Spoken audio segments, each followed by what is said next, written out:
What is going on, everybody? Welcome back to the Nerdy Mark channel. I am Sid the Nerdy Mark, and welcome to this month's What's Your Fantasy?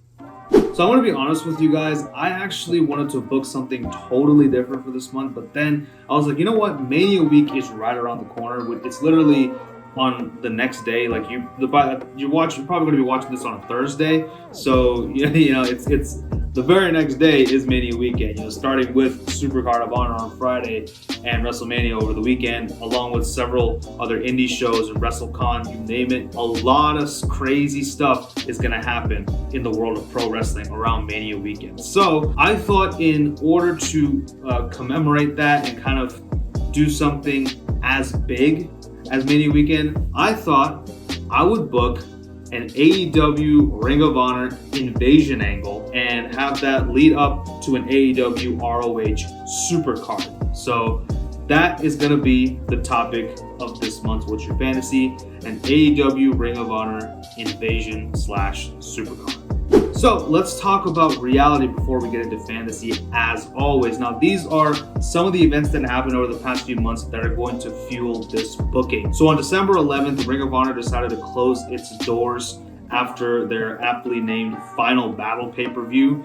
And they did say that they were going to go on indefinite hiatus until April 1st of 2022, where they would return for Supercard of Honor. Then on February 15th of 2022, Cody and Rhodes announced their departure from All Elite Wrestling. This was probably some of the most shocking news to come from the world of wrestling. It is heavily rumored that Cody Rhodes is showing up at WrestleMania. He's going to debut, he's going to return to WWE at WrestleMania to face off against Seth Rollins, or Seth Breakin' Rollins as he's called now. Going back to Ring of Honor, we also learned that AEW and WWE were kind of in a bit of a bidding war again, to gain all the access to the assets of Ring of Honor, their library. And then on a March 3rd episode of AEW Dynamite, it was announced that the name on the contract did say Khan, but it reads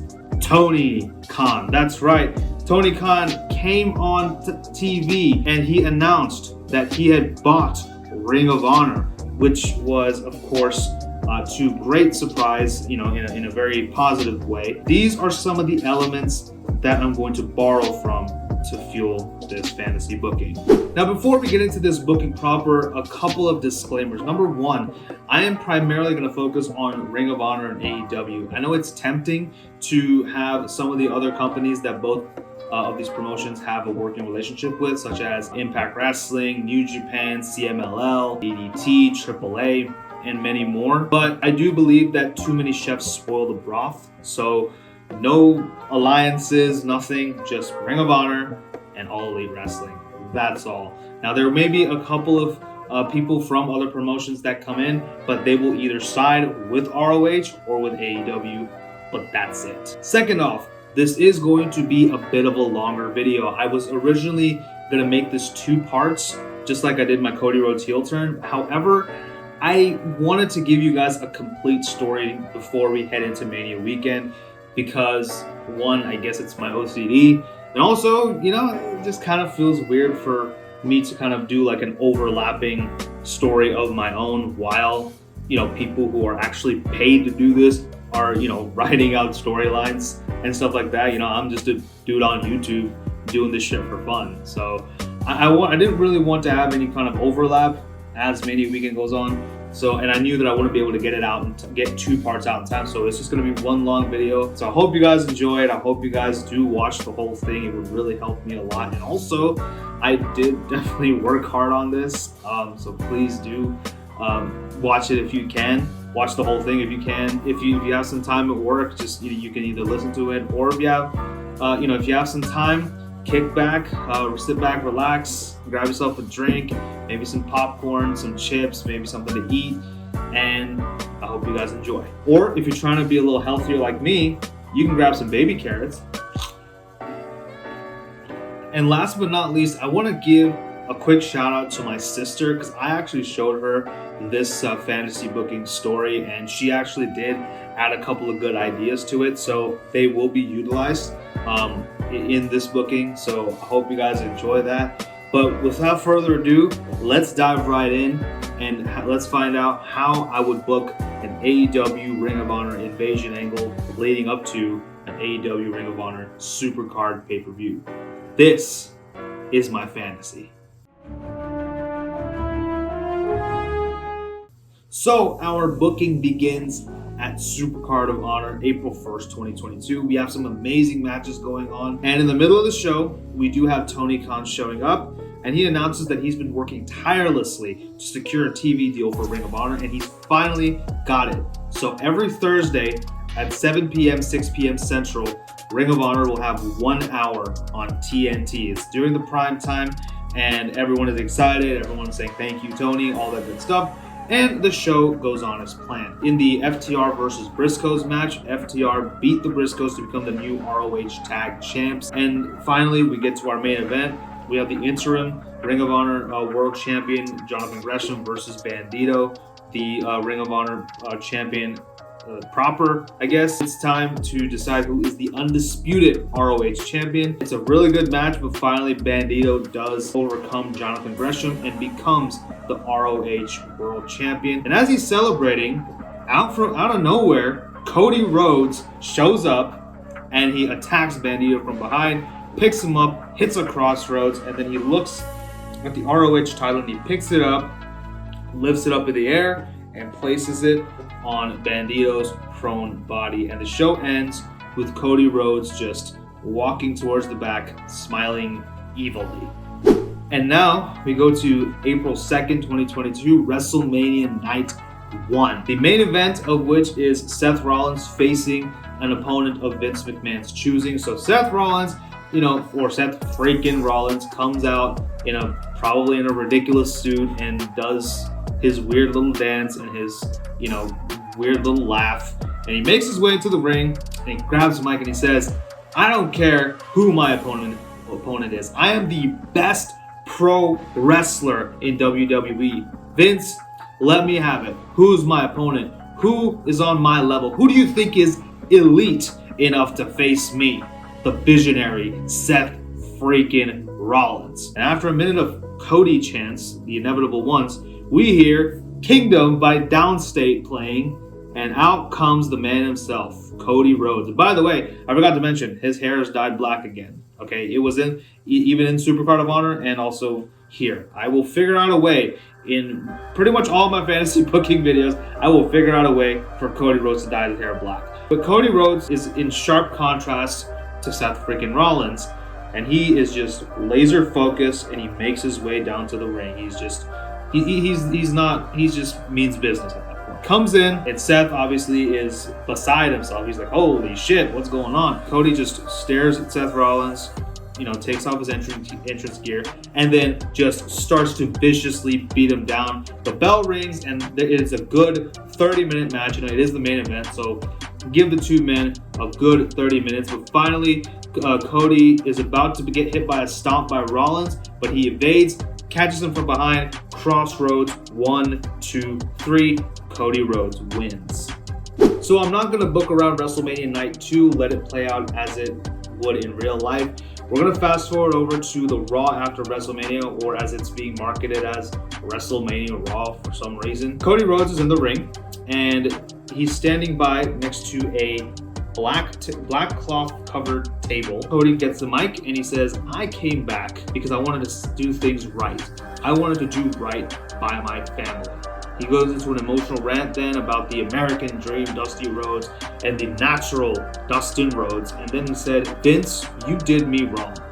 You did my entire family wrong. But now I'm going to set things right. We were wrestling royalty and you made us wear this." And he lifts up the black cloth and it's revealed Dusty's polka dot gear, the Goldust gear, and the Stardust gear. He said, "We were some of the best professional wrestlers in the world, and you made us out to be a damn joke." Well, not anymore, because I am going to take over professional wrestling, but sometimes in order to build, one must destroy. And I am destroying this part of my family's legacy. And he pulls out a lighter and he sets on fire all 3 of the gears that are on the table. And then he pulls out a WWE contract and he says, Vince, you offered me a lot of money to come back and work for you, but I know that you will never see my true value. So thank you, but no thank you. Then he crumples up the contract, throws it in the fire, pulls out another piece of paper. It's a Ring of Honor contract. And he pulls out a pen and signs it. And then he picks up the mic and he says, Vince, I know you're going a little senile in your old age, so let me put this in a language that you understand. And he looks at the hard camera and he says, I quit. And he drops the mic and he leaves. And that is the last we will see of Cody Rhodes in WWE. So in the meanwhile, this is all going to happen a little bit after Mania Week and everything, and while Ring of Honor is going strong with their weekly television show, we do have a few defections from AEW to Ring of Honor, namely some talent like Shane Swerve Strickland, Jay Lethal. He leaves for ROH, as does Top Flight and Eddie Kingston. They all decide to defect over to ROH just because they feel like they're not getting the respect they deserve over in AEW. Along with that, and this is actually my sister's idea, Ruby Soho defects over there because she feels she's not getting enough TV time. And this is all kayfabe, by the way. Sammy Guevara and Ty Conti defect over to Ring of Honor because they actually are, have had it with that hostile work environment in AEW, and they want to work in a place that will accept them despite their little scandal, that little picture. I'm not going to show it because I don't want to get banned on YouTube. Also, Powerhouse Hobbs defects from Team Taz and joins Shane Taylor Promotion and leaves for ROH. If you don't understand what I'm talking about, you should totally watch the Fantasy Trios tournament that myself and Armbar Audio booked. Along with that, Wheeler Yuta, they already kind of teased it a little bit, but Wheeler Yuta leaves the Best Friends and joins up with the Blackpool Combat Club along with Lee Moriarty. So they're 4 men strong along with William Regal now, but they do stay in AEW. They don't leave for Ring of Honor. And then finally, the biggest one of all, Adam Cole and Red Dragon betray the Young Bucks and form Paragon, their version of the Undisputed Era, and they leave for Ring of Honor because, you know what, screw you Bucks, that's why.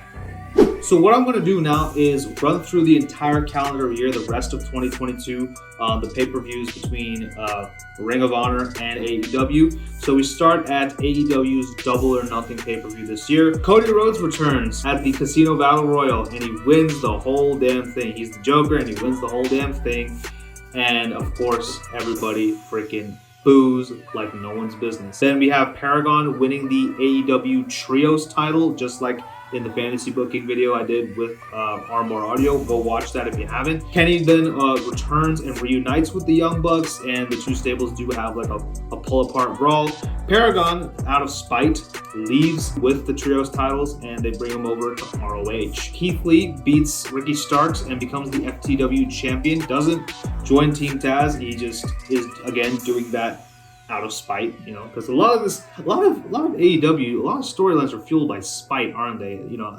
As quoted by my buddy John. The main event, we see Hangman Adam Page beat CM Punk in a 30-minute Iron Man match. Cody Rhodes then comes out, lays out Hangman Adam Page, picks up the AEW title, does that exactly like what he did to Bandito. Then we have also Wardlow finally beating MJF in a lights out match. And Wardlow is now free from MJF's clutches. He's free to go out and do his own thing. And at this point, I would have him go and pursue the TNT Championship.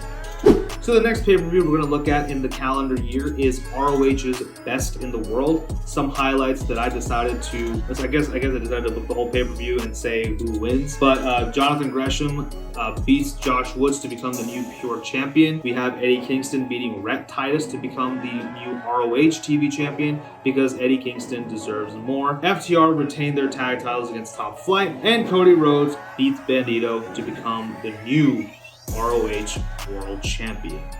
And now we start doing a bit more of the invasion. So we do have Honor No More coming back to Ring of Honor as a faction. Just keep them as the faction, along with, of course, Maria Kanellis as their valet/manager. And they go after the Jericho Appreciation Society on an episode of Dynamite.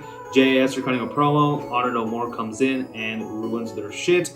This leads to a Stadium Stampede match between the Jericho Appreciation Society and Honor No More at All Out, which Honor No More wins. But other highlights on this card for All Out, Santana and Ortiz beat the Jurassic Express to become the new AEW Tag Team Champions. Again, they deserve it. And Cody versus Hangman, title versus title. Cody beats Hangman and becomes the double champ.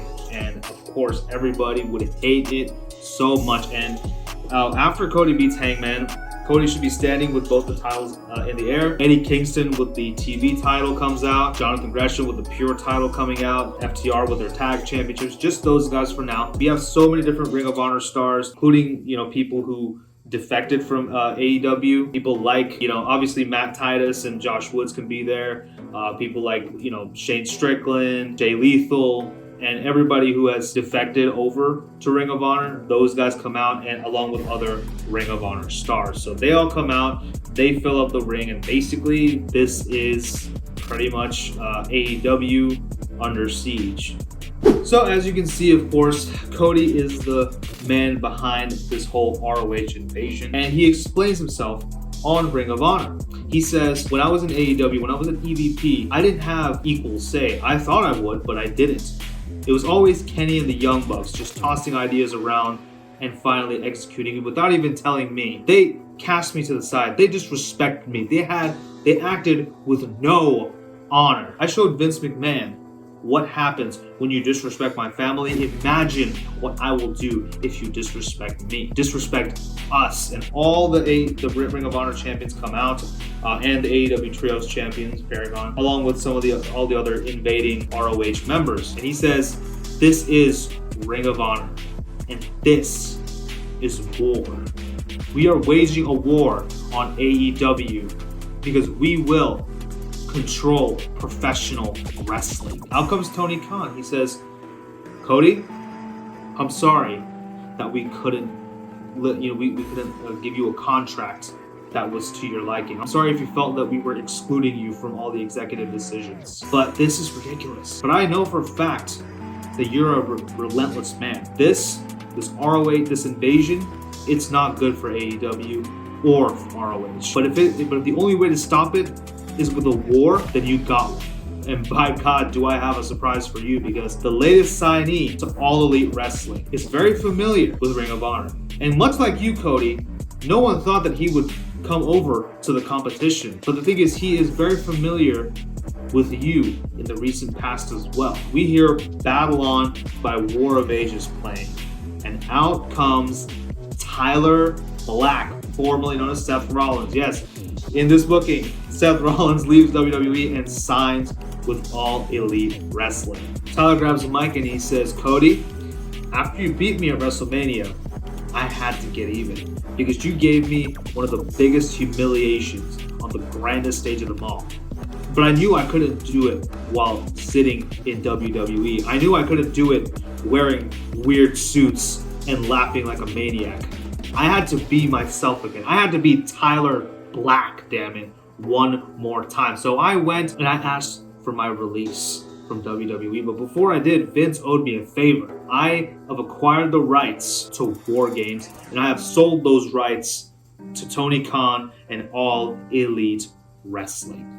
And this leads to our final stop in this booking, our AEW and Ring of Honor Supercard. So this AEW Ring of Honor Supercard is titled War of Honor, just because, it's a war and Ring of Honor and both companies are fighting for honor.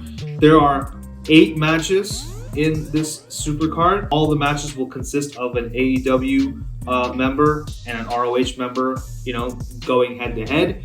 And it will all be capped off by the main event, which is the War Games match. So 8 matches plus 1. Here is the card that I have booked for this hypothetical AEW ROH. I will say that there are a lot of title matches here. That's not by design, I promise, but I do have some matches that are non-title. We do have Paragon representing Ring of Honor, the AEW Trios champions, versus the Elite representing AEW. Paragon retain the Trios titles. Then we have Top Flight representing Ring of Honor, taking on Santana and Ortiz for the AEW Tag Championships. Santana and Ortiz retain. This is the match that I'm really excited for. Bryan Danielson representing AEW versus Jonathan Gresham, representing Ring of Honor, for the Pure Championship in a Pure Rules match. Danielson wins and becomes the new Pure title holder. The new Pure Champion, sorry. Lucha Bros team up with Bandito to and represent AEW to take on Shane Taylor Promotions, representing Ring of Honor. Shane Taylor Promotions win. Josh Woods, representing Ring of Honor, versus Hook, representing AEW. Hook wins. Send Hook. Jay Lethal for Ring of Honor versus CM Punk for AEW. Jay Lethal wins that one. FTR, who are the ROH Tag Championships, but they are representing AEW, versus the OGK, which is, of course, Matt Taven and Maria Kanellis. No, not Matt Taven and Mike Kanellis. Maria Kanellis is their manager. Representing Ring of Honor, OGK win and become the new ROH Tag Champions. Representing Ring of Honor, Cody Rhodes versus Tyler Black, representing AEW. And this is for the AEW World Championship. Now, in that promo, Tyler Black does challenge Cody Rhodes for a title match, but he looks at the ROH title, basically says, I've done a lot for that title. And because of me, that title is making you look good. So you know what? I'm going to let you keep that. But I know for a fact that this is something that you've been wanting for a long time. And how sweet it would be if I was the one to take it off of you. So yes, I challenge you, Cody Rhodes, for the AEW World Championship. And we have a fantastic match between these two. We have the rematch. But of course, Tyler Black is a lot different than Seth Rollins. So Cody is unable to get the job done. Tyler Black hits a curb stomp, but then goes on top and hits a Phoenix Splash. He hasn't done a Phoenix Splash in so long. And 1, 2, 3, and new AEW World Champion Tyler Black. And after the match, Cody Rhodes shakes Tyler's hand as a show of respect, and both men lift up their titles in the air. So finally, it's time for our main event. War Games! AEW and Ring of Honor both have 4 victories each, and the winner of the War Games match, that brand will win for the night. So, representing Ring of Honor, we do have Honor No More, the remaining members, which are Eddie Edwards, Vincent, PCO, and Kenny King. And on the AEW side, we do have the Blackpool Combat Club, minus Bryan Danielson because he already wrestled the match. So it's Moxley, Moriarty, and Wheeler Yuta. And the 4th member is the newest signing to AEW and the newest member of the Blackpool Combat Club. That's right, Claudio Castagnoli, formerly known as Cesaro. This match goes for a good 45 minutes. It is an absolute bloodbath, and the match ends in AEW victory, finally. So AEW wins the night, and they have quelled the threat that is Ring of Honor. So you're probably wondering why I went with AEW instead of Ring of Honor. Well, first of all, Blackpool Combat Club is like my favorite thing in AEW, and I don't need them to lose anytime soon. But second of all, ROH was headed by a bad guy. So ROH kind of represented the villains, and AEW represented the heroes.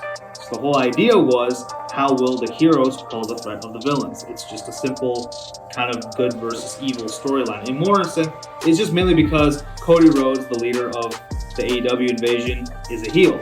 So obviously, AEW is the de facto good guys. So they have to quell the threat of the bad guys. We love a happy ending, don't we? So that's why I decided to have AEW win at this point. Now, after this though, Cody Rhodes does apologize for his behavior, I guess slowly turning face in the process. He apologizes, he brings out Tony Khan, apologizes to him in person. Tony Khan accepts his apology, but he said, "You have nothing to be ashamed of, Cody. Through your leadership, you were able to show that ROH has a lot of fight left in the tank, and it will be around for many years to come, especially with you as its chief operating officer." Because you know what? ROH is apparently, from rumors, it's going to be the NXT gold, the black and gold NXT of this generation. And obviously, black and gold NXT was run by Triple H. Cody Rhodes can be the Triple H of this Ring of Honor thing, because I think it would make sense. So both men shake hands, and that's how the story ends. Oh my god, I am sweating because this was a bit of a hefty video. Oh man, but I hope you guys enjoyed this one. I really hope you did. I definitely feel like I put a lot of effort into it. And if you made it all the way to the end of this video, thank you so much. It means the world. You have no idea how much it means to me. I hope, let me know what you guys thought about it in the comments below. Would you have done it differently? Let me know all that in the comments. But with that being said, thank you so much for watching. Don't forget to like, share, and subscribe. Follow me on social media. Tell your friends about the Nerdy Mark. Make sure you hit the bell so that you're notified every time I upload a new video. Actually, the bell's down there. Sorry. But you get the point. But with that being said, thank you for watching. Thank you for your continued support. You guys are the best. I love each and every one of you. And until next time, this is Sid signing off. You guys take care. Bye-bye.